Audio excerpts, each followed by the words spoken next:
guys, welcome to my YouTube channel. So ngayon may ituturo ako sa inyo na video guys. Paano po ba tayo mag-request ng mag-request ng monetization in stream paano po ba tayo mag-request ng monetization in beta in stream ads. So kung meron kayong Facebook page guys, tapos hindi pa na monetize yung mga in-stream ads ninyo, so ngayon ipapakita ko sa inyo kung paano tayo mag-request ng monetization in beta in stream ads. Kasi guys, bago po yan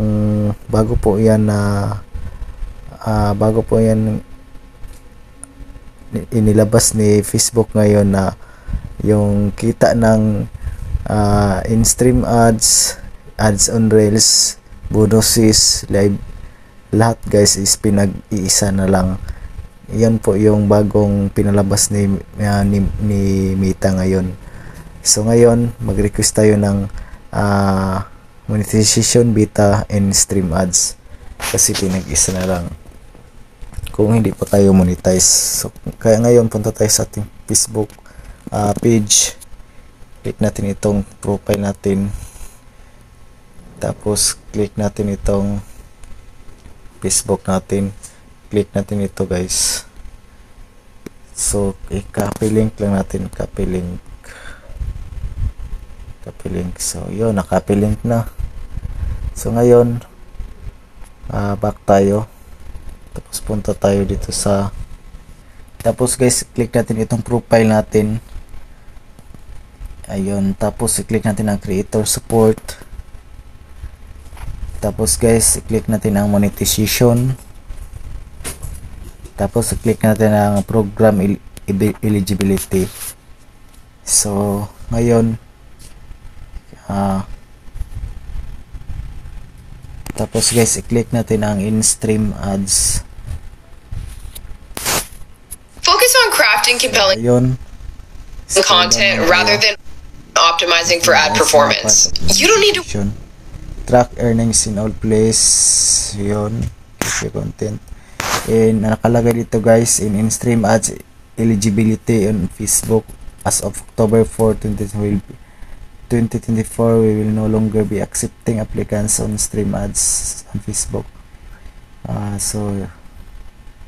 So ayun, so yung stream ads, the ads on Rails, subscription, lahat guys, stars is pinag-iisa na lang. Yun po yung bagong update ngayon ni Facebook Meta.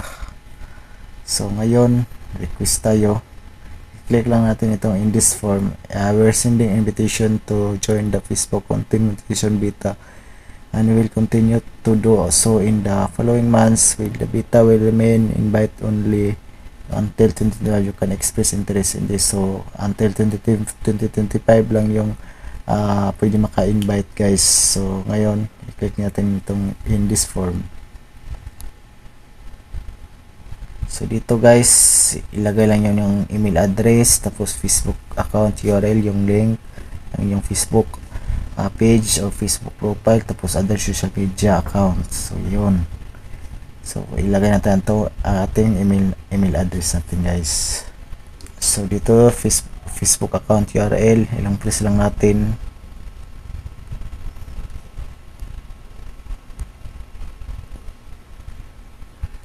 Tapos guys i-click nyo ang let's do this. Kung nalagay na nyo yung email address, tapos Facebook account URL, other social media accounts, so click natin ang let's do this. So from submitted successfully. Thank you for the interest, the Facebook content monetization beta. So click na rin ang okay. So ayun, naka-request na tayo ng monetization in beta in stream ads. So ayun, yun lang po ang gagawin nyo guys. At ito lang po nagtatapos ng video. Thank you.